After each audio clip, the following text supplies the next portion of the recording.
Si l'enfant apprend bien, le papa est content. Il le dit à ses amis que mon enfant, il a eu le bac. Mais la mère aussi à la maison, elle dit aussi à la voisine que puis tu as gagné. Donc tout le monde est content. Lorsque l'enfant se comporte bien, il est le modèle. Mais lorsqu'il se comporte mal, Salomon dit que c'est un fils insensé. Chacun de nous pourra chercher la définition du mot insensé. Mais en plus d'être un insensé aux yeux de son père, mais il est le chagrin de sa mère.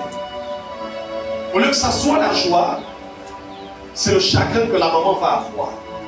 Et je crois que nous les parents, nous vivons ça chaque jour. Hein? Lorsqu'on a des enfants polis à la maison, des enfants têtus qui ne veulent pas comprendre, c'est le chagrin. C'est la colère. C'est même parfois la déception. Il y en a qui vont jusqu'à regretter même qui m'a poussé. Il y en a qui prennent le temps de bien regarder l'enfant. Est-ce qu'on n'a pas changé à l'hôpital? Parce que tu sais de voir comment toi tu es. Comment tu as été avec tes parents, avec ta mère, avec ton père. Parfois des hommes sans instruction, mais tu les craignais. Mais qu'est-ce qui fait que toi tu es un peu instruit? Tu parles un peu bien français. Tu sais lire les livres que l'enfant là a. Mais qu'est-ce qui fait en sorte que l'enfant là ne te craint pas? Il ne te respecte pas. Au lieu qu'il soit un objet ou un sujet de joie, mais à tes yeux il devient insensé. Et pour ta mère, pour la maman, mais vraiment c'est le chagrin, c'est la douleur. Et les enfants, ou du moins le peuple de Dieu n'a pas toujours idée des conséquences.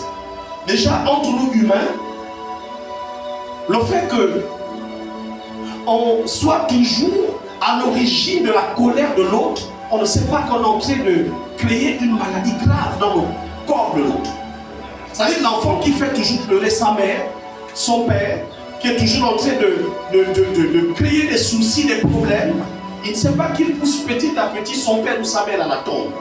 Parce qu'il y a des maladies, des tensions, il y a des maladies de stress, d'angoisse. Et puis les gens développent vraiment des pathologies là. Et puis quelqu'un peut faire une crise cardiaque. Parfois le cœur lâche. Il y a des parents qui ont perdu la vie à cause des erreurs des enfants. Il y a des parents qui n'ont pas supporté cette honte-là, cette trahison, cette humiliation. On a conseillé l'enfant que laisse, ne fais pas comme ça. Pourquoi comme ça? Et puis tu entends là-bas que ton enfant a violé quelqu'un. Et puis tu entends là-bas que ton enfant allait voler là-bas. Et puis tu entends là-bas que ton enfant allait poignarder quelqu'un. Et la personne a trouvé la mort. Il y a des parents qui ont lâché. Le cœur a lâché. Il n'a pas pu supporter ça. Donc il y a des enfants qui sont à l'origine de la destruction de leurs parents, de la mort de leurs parents. Sur le plan humain, ça cause des dégâts. Et sur le plan spirituel aussi, il y a des enfants qui ne donnent pas Dieu l'attention.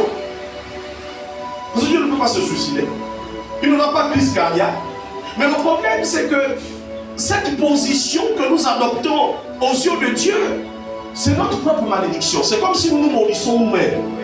Dieu ne va pas avoir la crise cardiaque. C'est la différence entre lui et nous. Dieu ne finira pas avec la maladie qu'on appelle tension ou bien quoi. Non, non, non, non, non. Mais ce que tu fais là, pour Dieu, tu es en train de te maudire toi-même. Il dit que moi, je n'ai pas un problème pour vous sauver. Il dit ma main n'est pas trop courte. Ce sont vos péchés qui vous éloignent de moi. Ce n'est pas moi. Ce n'est pas que je m'ai courte. Ce n'est pas que je manque de puissance. Ce n'est pas que je manque d'amour même pour vous. Non, non, non.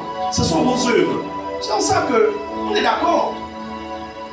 Personne ne peut venir arracher celui qui est dans le clou de la main du Seigneur.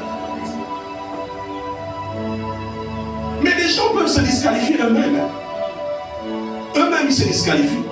Eux-mêmes. Dieu ne sait pas moi. Il y a des gens qui peuvent se disqualifier eux-mêmes. Donc, on a vu ça déjà dans le proverbe là. C'est un verset que tu connais. C'est des choses que tu entends souvent. Mais nous allons quelque part. Ah, c'est ce que Salomon a dit. Chers frères et sœurs, nous comprenons qu'en réalité, dans la vie de tous les jours là, Si nous voulons devenir des gens intègres, si nous voulons posséder des biens de façon noble, nous sommes obligés d'avoir l'attitude que le Seigneur nous demande d'avoir. Si nous voulons obtenir les victoires que chacun de nous rêve et espère au quotidien, tu es obligé de t'appliquer, de respecter le schéma que Dieu te trace devant toi.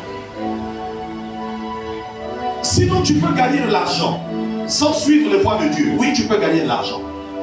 Si ce n'est que ça l'objectif, tu peux emprunter toutes les voies que tu veux. Tu auras ça. Dieu ne va pas t'interdire.